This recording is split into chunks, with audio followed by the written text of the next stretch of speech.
Hi everybody, today we'll talk about how to fix or how to solve full screen on CapCut.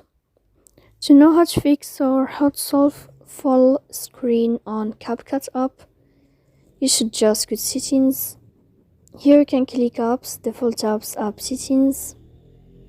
Then this list you will enter to CapCut and you can click. After that, in this page of app info, you will enter to first stop and you can click OK. Here we'll enter to the window of storage.